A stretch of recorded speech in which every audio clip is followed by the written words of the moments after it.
Narendra Modi Ukraine దగ్గరికి, Russia దగ్గరికి 10 రోజుల గ్యాప్‌లో వెళ్ళడము, కలవడము ఇటు శశి థరూర్ ఒప్పుకున్నాడు. ప్లస్ తీవ్రమైనటువంటి అణ్వస్త్ర ఆయుధాల దగ్గరికి రష్యా వెళ్ళకుండా నిరోధించడంలో నరేంద్ర మోడీ మాత్రమే ముందున్నారు అమెరికా కంటే కూడా అని పోలాండ్ విదేశాంగ శాఖ మంత్రి చాలా స్పష్టంగా చెప్పారు. అంటే గతంలోనేమో మోడీ గురించి చెప్తుంటే యుద్ధాన్ని ఆపిండు గొప్పోడని హేళన చేసిర్రు మన భారతదేశంలో ఉన్నటువంటి వాళ్ళే. నిజంగా మోడీకి అంత శక్తి ఉందా? మన భారతదేశ విదేశాంగ విధానంలో రష్యాను కూడా అణ్వస్త్ర ఆయుధాలు వాడకుండా చేయగలిగేటువంటి దమ్ము మన నాయకత్వానికి ఉందంటారా? అంటే ఇక్కడ భారతదేశం పరిస్థితి ఇప్పుడు ప్రపంచ రాజకీయాల్లో చూస్తే చైనా ఒకవైపు, అమెరికా ఒకవైపు, రష్యా ఒకవైపు, మూడు వైపులా మూడు, యూరోప్ పెద్ద కూడా దేశాలు అనుకున్నట్లు. పెద్ద దేశాలు తీసుకున్నప్పుడు యూరోప్ ఒకవైపు. ఈ యుక్రెయిన్ యుద్ధానికి వచ్చేసరికి నిన్న మొన్నటి వరకు అమెరికా, యూరోప్ ఒకవైపు, చైనా, రష్యా మరోవైపు ఉన్నాయి. ఈ రెండు వైపులా లేని ప్రభావవంతమైన దేశం ఏదైనా ప్రపంచంలో ఉంది అని అంటే అది భారతదేశం మాత్రమే. ఇప్పుడు భారతదేశానికి సమానంగా బ్రెజిల్ ఉండొచ్చు, లేదా సౌత్ ఆఫ్రికా ఉండొచ్చు, కానీ వాటి యొక్క నాయకత్వాలకి ప్రపంచ రాజకీయాల్ని ప్రభావితం చేసేలా సామర్థ్యాలు, శక్తి సామర్థ్యాలు లేవు. ఆ నాయకులకి ఆ గుర్తింపు కూడా లేదు. అటువంటి గుర్తింపు కలిగిన ఏకైక నాయకుడు ఈరోజు ఇటు రష్యా యూరోప్, అమెరికా యూరోప్ కూటమి కావచ్చు, రష్యా చైనా కూటమి కావచ్చు, ఆ రెండిటికి సంబంధించని ఏకైక వ్యక్తి నరేంద్ర మోడీ. సో నరేంద్ర మోడీకి ఈరోజు ప్రపంచ రాజకీయాల్లో ఆ స్థాయి అనేది వచ్చింది. అతిపెద్ద ప్రజాస్వామ్య దేశం, అత్యంత భారీ మెజారిటీతో ఎంపికై ఎటువంటి అవినీతి, ఇతరత్ర మరకలు మచ్చలు లేని ఒక నాయకుడిగా ఈరోజు నరేంద్ర మోడీని ప్రపంచం అంతా గుర్తించింది. రెండవది, నరేంద్ర మోడీ విషయానికి వచ్చేసరికి నరేంద్ర మోడీ చాలా స్పష్టంగా నాకేం కావాలనో చెప్పగలిగే వ్యక్తి. ఆ విషయాన్ని అందరూ, మొన్న ట్రంప్ కూడా అదే ప్రశంసించాడు, ఈజ్ ఎ టఫ్ నెగోషియేటర్ అని. సో ఆ రకంగా చూసినప్పుడు నరేంద్ర మోడీకి విదేశాంగ వ్యవహారాలకు సంబంధించి సలహాలు ఇచ్చే ఎవరైతే వీళ్ళు అడ్వైజర్స్ ఉన్నారో, అది ఎన్ఎస్ఏ కావచ్చు, అజిత్ డోవల్ కావచ్చు, జయశంకర్ కావచ్చు, వీళ్ళందరూ కూడా ఆయా రంగాల్లో ఫీల్డ్లో 20-30 సంవత్సరాలు పనిచేసిన అనుభవజ్ఞులు. వాళ్ళకి లోతుగా విషయాలు తెలుసు, నిష్ణాతులు మొత్తం. ఈ మొత్తం టీం తీసుకుంటున్న డెసిషన్స్ ఏవైతే ఉన్నాయో అవి ఈరోజు నెమ్మదిగా ప్రపంచాన్ని ప్రభావితం చేస్తున్నాయి. అందుచేత ఆ రోజు ఆయన, నేను రెండు వైపులా ఎందుకు వెళ్ళాలి, నాకు ఇద్దరూ కావాలి, అవసరమైతే నేను ఇద్దరిని ఇది చేసుకోగలను. గతంలో నెహ్రూ కూడా అలీన విధానాన్ని ప్రతిపాదించింది కూడా అందుకే, నేను ఏ కూటమికి దగ్గర కాను అని. కానీ అది ఎక్కడనో ఆ రోజుల్లో భారతదేశానికి అంత గుర్తింపు, శక్తి సామర్థ్యాలు ఉన్నాయని ఈ కూటములు పెద్దగా నమ్మలేదేమో. అది చైనా నమ్మకపోవచ్చు, రష్యా నమ్మకపోవచ్చు, అమెరికా నమ్మకపోవచ్చు. కానీ ఇందిరాగాంధీ టైంకి వచ్చేసరికి కొద్దిగా అప్పటికి అన్వాయుద్దేశంగా ఇందిరాగాంధీ టైంలో బంగ్లాదేశ్ మీద గెలుపు, ఇవన్నీ కూడా కొంత భారత్ యొక్క స్థితిని ప్రపంచ రాజకీయాల్లో మార్చాయి. ఆ తర్వాత పివి నరసింహరావు ఆర్థిక సంస్కరణలు ఈరోజు 2030కి 3వ అతిపెద్ద ఆర్థిక వ్యవస్థగా భారతదేశం వెళ్ళే అవకాశాలు ఉన్నాయని చెప్తున్న వేళ, ఈరోజు భారతదేశంలో అత్యంత ప్రజాదరణ కలిగిన నాయకుడిగా ఆయన మీద ఉన్న నమ్మకం, ఆ నమ్మకం కూడా ఈరోజు ప్రపంచ రాజకీయాల్లో రిఫ్లెక్ట్ చేస్తుంది. కాబట్టి ఇవన్నీ కలగలిపి ఈరోజు నరేంద్ర మోడీని ప్రపంచ వేదికలో కీలకమైన వ్యక్తిగా మార్చాయి. ఈ నిపుణులైన బృందం ఏదైతే సలహా ఇస్తోందో, నా దేశం ప్రధానం, నాకు మిగతా విషయాలు తర్వాత అన్న ఏదైతే సిద్ధాంతాన్ని ఈ నరేంద్ర మోడీ నాయకత్వంలోని విదేశాంగ వ్యవహారాల బృందం ముందు పెడుతోందో, అది ఒక రకంగా దేశ ప్రయోజనాల దృష్ట్యానే వాళ్ళు పనిచేసేందుకు ప్రేరేపిస్తోంది. దాంతో అనవసరమైన విషయాల్లో నాకేం తగాదా అవసరం లేదు, అది నాకు సంబంధించిన విషయము, ఎవరో కొట్టుకుంటూ ఉంటే నేనేదో పెద్దరికం కోసం పోయి ఆ కొట్టుకోవడంలో దూరి ఒకవైపు తీసుకొని చేయాల్సిన అవసరం నాకే ఉంది. నా దేశ ప్రయోజనాలు, నా దేశ అభివృద్ధి, నా దేశ పురోగతే నాకు ప్రాధాన్యం అన్న ఏదైతే సిద్ధాంతం ఉందో, ఆ సిద్ధాంతాన్ని నరేంద్ర మోడీ మొట్టమొదటి నుంచి తూచా తప్పకుండా పాటిస్తున్న వ్యక్తి, ఈరోజు కూడా పాటిస్తున్న వ్యక్తి. ఆ సిద్ధాంతాన్ని అనుసరించి ఆయన ఆ రోజు కూడా నాకెందుకు, మన మొట్టమొదటి స్టేట్మెంటు యుక్రెయిన్ రష్యా యుద్ధం మొదలైన తర్వాత మన విదేశాంగ శాఖ మంత్రి చెప్పడం ఏమని ప్రారంభించాడు, ఇది యూరోప్ రష్యాల సమస్య, ఇది యూరోప్ సమస్య. ఈ యూరోప్ సమస్యలో మేమెందుకు ఇన్వాల్వ్ కావాలి, మీరిద్దరూ తెలుసుకోండి అంతే. మూడో దేశంగా మేము ఎట్లా మీరు ఇప్పుడు ఏం కాంప్లికేట్ చేస్తున్నారంటే మీరిద్దరూ కొట్టుకుంటూ నువ్వు నాకు మద్దతుగా నిలుస్తావా ఆయనకి మద్దతుగా నిలుస్తావా అని మమ్మల్ని బెదిరియడం ఏంటి? ఇది మంచి పద్ధతి కాదు. మాకు ఇద్దరు మిత్రులే, నువ్వు కావాలి వాళ్ళు కావాలి, తగాదాలు వద్దు, తగాదాల కొట్టుకోపోవడం కావాలి, శాంతి కావాలి, ప్రజల ప్రాణాలు కాపాడడం కావాలి అన్న స్పష్టమైన విధానం ఏదైతే ఉందో ఆ విధానాన్ని తీసుకుని, ఎందుకంటే ఇది ఓవరాల్గా ఒక సైద్ధాంతిక భూమికతో నరేంద్ర మోడీ బృందం పనిచేస్తున్నప్పుడు అదే సైద్ధాంతిక భూమికని ఆధారంగా తీసుకుని వాళ్ళు యుక్రెయిన్ రష్యా యుద్ధం సమయంలో కూడా ప్రవర్తించారు. ఇప్పుడు ఇజ్రాయెల్ హమస్ల మధ్య జరుగుతున్న యుద్ధంలో కూడా మన ప్రభుత్వం ఈసారి చాలా స్పష్టంగా ఉంది. అంతకుముందు ప్రతిసారి పాలిస్తాన్కి మద్దతుగా వెళ్ళిపోయేవాళ్ళు. ఆ పద్ధతి పివి నరసింహరావు హయాం తర్వాత కొంత మారింది. ఇది మీరు తెలుసుకోవాల్సిన అంశం. మాకు ఇద్దరు కావాలి, పాలస్తీనాకి దేశం కావాలి, ఇజ్రాయిలు ఉండాలి. ఈ మార్పు ఏదైతే ఉందో భారతదేశ విదేశాంగ నీతిలో, ఆ మార్పుని నరేంద్ర మోడీ సుస్థిరం చేశాడు.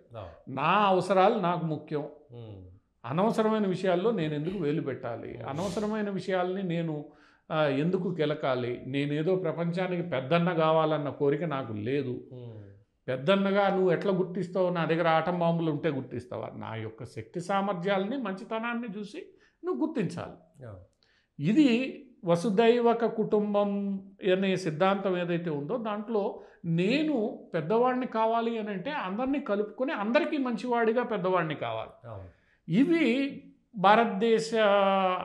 ఈరోజు భారతదేశ విదేశాంగ నీతిని ముందుకు తీసుకెళ్తున్న అంశాలు. G20 సందర్భంగా కూడా ఇదే భారతదేశం ముందుకు తీసుకొచ్చి చెప్పింది, నేనేమి ఎవరి మీద పెత్తనం చేయదలుచుకోలేదు, ఎవరితో రాజ్యం చేయదలుచుకోలేదు, నేనేదో పెద్ద హీరో కావాలనుకోవట్లేదు, నా దేశ ప్రయోజనాలు, ప్రపంచం ప్రశాంతంగా ఉంటే నా దేశ ప్రజల సంక్షేమం కూడా బాగుంటుంది, ప్రశాంతంగా ఉండడం కావాలి అని.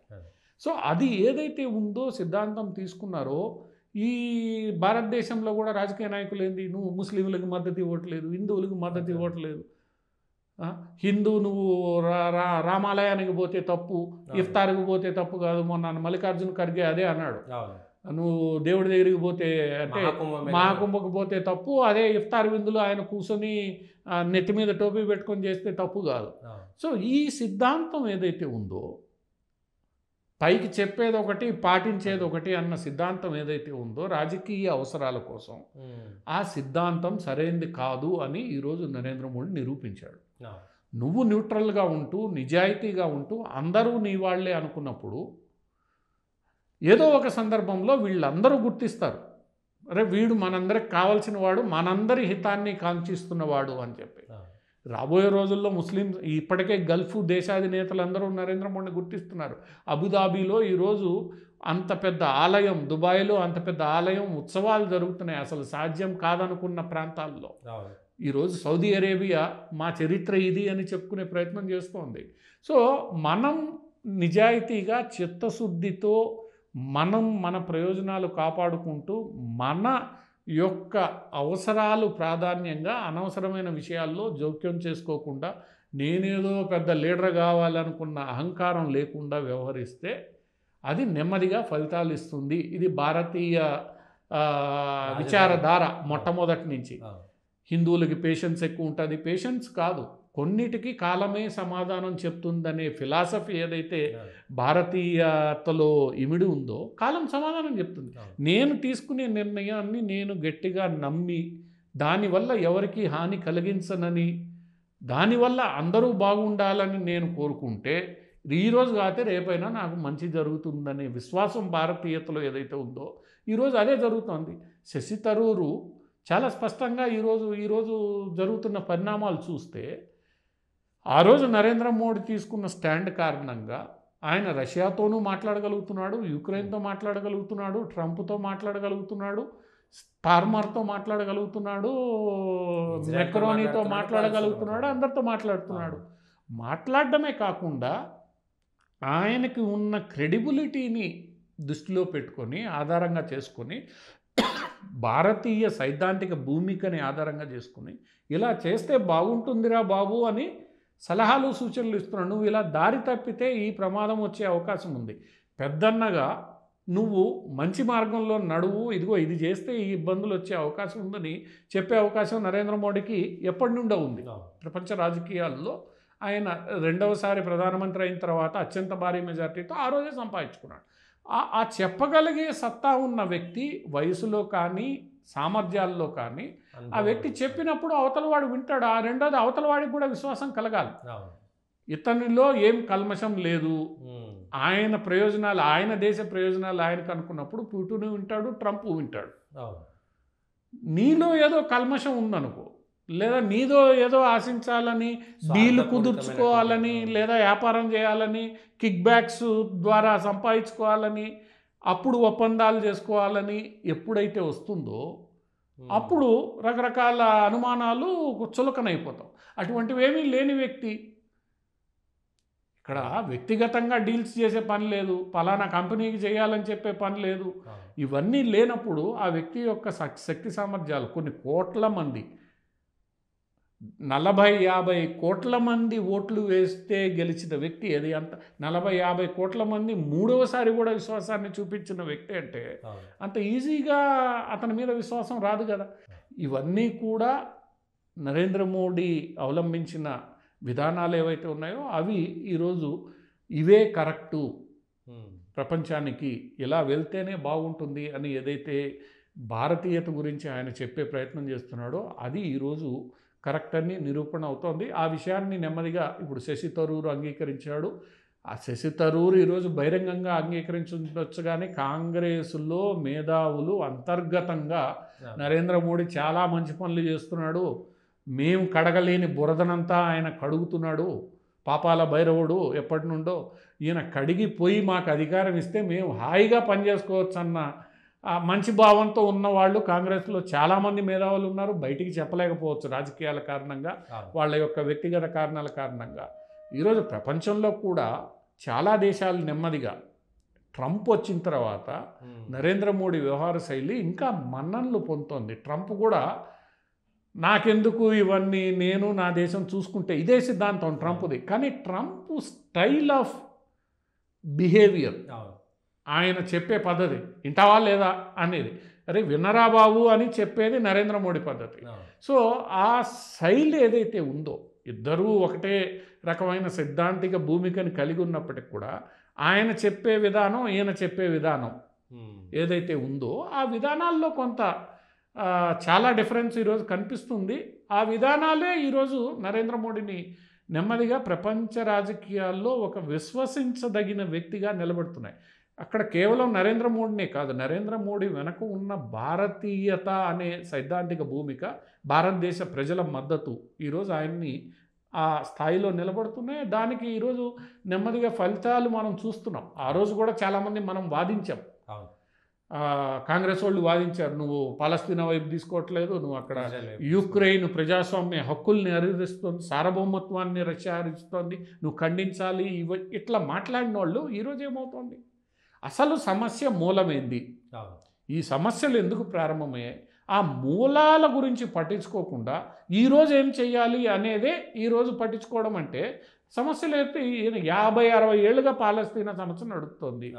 రష్యా పడిపోయిన తర్వాత నాటో నా దగ్గరికి రావద్దు అని రష్యా, సోవియట్ యూనియన్ పతనం తర్వాత రష్యా చెప్తోంది.